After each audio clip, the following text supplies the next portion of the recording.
নমস্কার বন্ধুরা, আজকে আবার একটা নতুন রেসিপি নিয়ে হাজির হয়েছি। আজকে কুমড়ো শাকের একটা সুন্দর রেসিপি তোমাদের সাথে শেয়ার করব।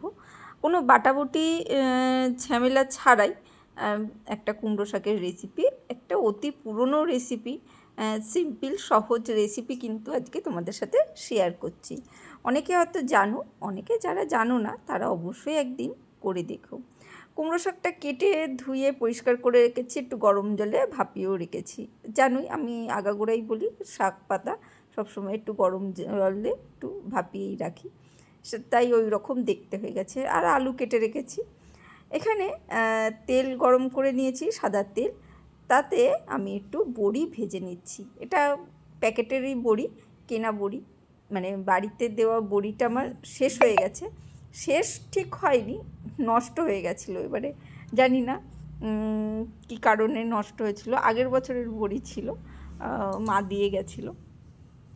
যাকগে, এবছরে শীত পড়লে মা আসলে আবারও দেওয়া হবে, তাই কেনা বড়ি দিয়েই চালাচ্ছি। চলো, বড়িগুলোকে আমরা বেশ লাল করে ভেজে তুলে নিয়েছি। আর বাড়িতে দেওয়া বড়িটার স্বাদটা আলাদাই, কিন্তু কিছু করার নেই। চলো, তেলটা দেখতেই পাচ্ছ বেশ গরম রয়েছে, তাই গ্যাসের ফ্লেমটা লো করে দিলাম। দিয়ে এখানে দিয়ে দিলাম 5 ফোড়ন। ফোড়নে 5 ফোড়ন দিয়ে দিয়েছি, আর কাঁচা লঙ্কা চিড়ে দিয়ে দিয়েছি। ঠিক আছে, 3টে মতন দিয়েছি। তোমরা যেরকম ঝাল খাও সেরকম দেবে।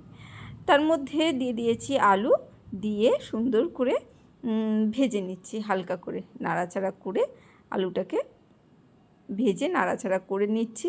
তার সাথে দিয়ে দিচ্ছি একটু হলুদ গুঁড়ো। আলুর রঙটা যাতে খুব সুন্দর আসে তাই হলুদ গুঁড়ো দিয়ে দিচ্ছি।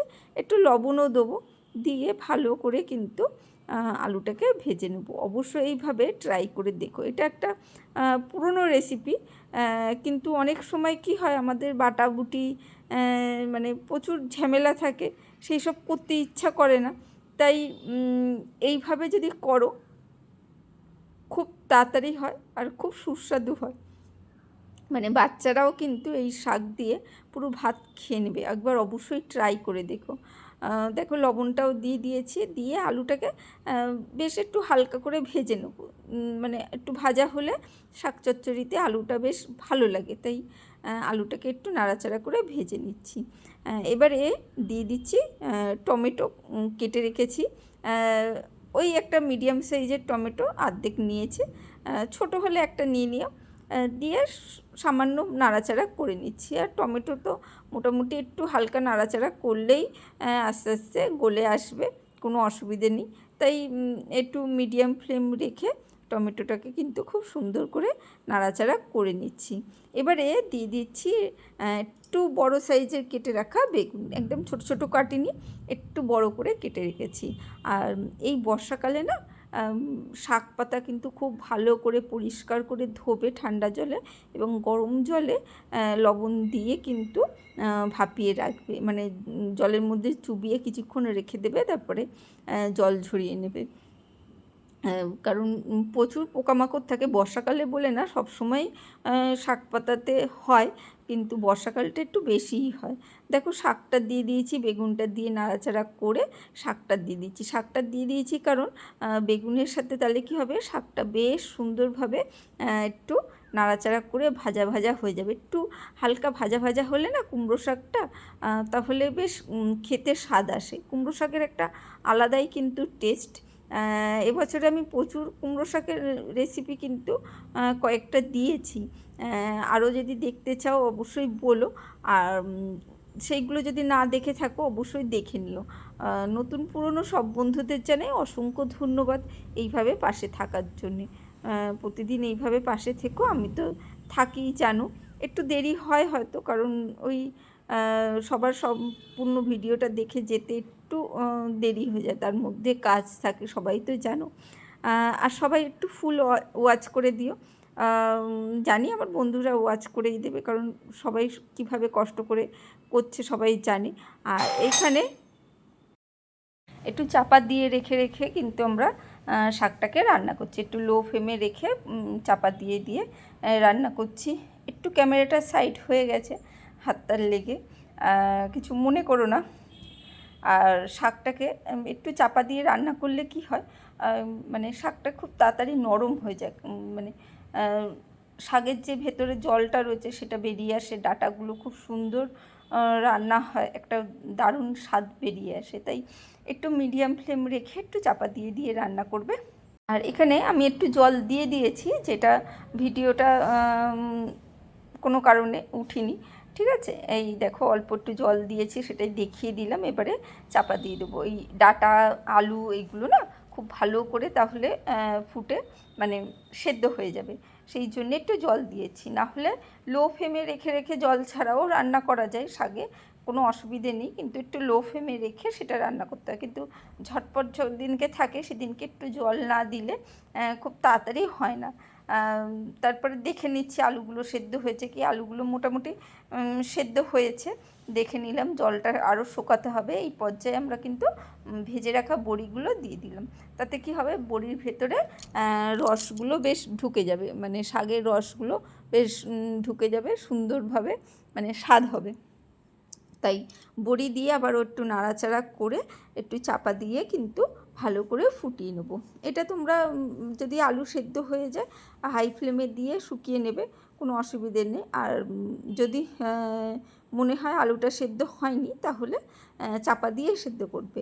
আর এখানে চিনি দিয়ে দিলাম কিছুটা, একটু চিনি তো দিতেই হবে, না চিনি দিলে কিন্তু শাকের সেই টেস্টটা আসবে না। যাদের চিনিটা বারণ আছে তারা চিনি ছাড়া, মানে চিনি গুড় বা বাতাসা যেটাই, মানে যাদের মিষ্টি খাওয়া বারণ আছে তাদের পুরোটাই বারণ, তারা সেইগুলো দিও না, সেইগুলো ছাড়া এমনি রান্না করো। আর যাদের এমনি যারা চিনি খাও না তারা গুড় দিও, বাতাসা দিও, মিছরি দিতে পারো, যে যেরকম মিষ্টি ভালোবাসো সে সেরকম। একটু শাকে মিষ্টি হলে ভালো লাগে, তাই মিষ্টি দিয়ে আবারও একটু চাপা দিয়ে নিয়েছি। এবারে দেখে নিচ্ছি আলুগুলো বেশ সেদ্ধ হয়ে গেছে। এবারে ভালো করে কিন্তু নাড়াচাড়া করে নেব, ভালো করে সুন্দর করে মানে নাড়াচাড়া করে জলটা শুকিয়ে নেব।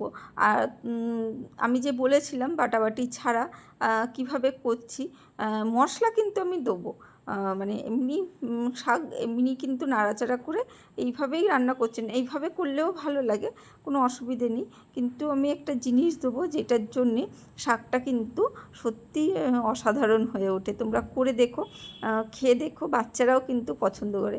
মানে আমি কিন্তু ছোটোবেলা থেকেই, মানে আমার বাচ্চাদেরকে, আমার ছোটোবেলা নয়, আমার মেয়েদেরকে শাক চচ্চড়ি কিন্তু এইভাবেই করে আস্তে আস্তে খাওয়া শিখিয়েছি। ওরা কিন্তু বেশ ভালোবাসে। সেই জন্যে অনেক বাচ্চা আছে শাকটা খেতে ভালোবাসে না, শাক সবজি, কিন্তু তোমরা যদি এইভাবে ছোটো থাকতে আস্তে আস্তে দিয়ে অভ্যাস করো, ওরা কিন্তু বেশ আনন্দ করে খাবে। দেখো আলুগুলো একটু ভেঙে ভেঙে আমি কিন্তু মিশিয়ে দেওয়ার চেষ্টা করছি, যাতে আলুগুলো একটু ঘেটে গেলে কি হবে, শাকের মধ্যে বেশ ভালো লাগবে। মানে এখানে তো বেগুন টেগুনগুলো, বেগুন টমেটো এগুলো তো মেখে যাবেই, কিন্তু আলুটা একটু ভেঙে দিলে ভালো লাগবে। আর এই দেখো আমি দিয়ে দিচ্ছি কাসুন্দি। কাসুন্দিটা আমার শেষ হয়ে গেছে, তাই এই অল্পই রয়েছে, 2 চামচ মতন, একদম ছোটো চামচের 2 চামচ মতন কাসুন্দি কিন্তু আমি দিয়ে দিলাম। দিয়ে এবারে নাড়াচাড়া করে গ্যাসটা কিন্তু বন্ধ করে দেবো। একদম কিন্তু বেশিক্ষণ মানে নাড়াচাড়া করা যাবে না। দেখো এবারে নাড়াচাড়া করে আমি কিন্তু নামিয়ে নিচ্ছি। কুমড়ো শাকের এই রেসিপি কেমন লাগলো অবশ্যই বলো। আর ভালো লাগলে লাইক কমেন্ট শেয়ার করতে ভুলো না। সাথে থেকো, এইভাবেই আমি কিন্তু প্রতিদিনই তোমাদের সাথে থাকি। যাওয়ার আগে কিন্তু একটা ছোট্ট অবশ্যই কমেন্ট করো, তাহলে কিন্তু আমি তোমার কমেন্ট ধরে তোমার পরিবারে চলে যেতে পারবো। কেমন লাগলো রেসিপিটা সেটাও বলো। যদি বেশি ভালো লাগে অবশ্যই শেয়ার করো। আর সেই পুরনো দিনের কিন্তু কুমড়ো শাকের একটা রেসিপি কিন্তু আমি শেয়ার করলাম। চলো আজকের জন্য টাটা, বাই বাই।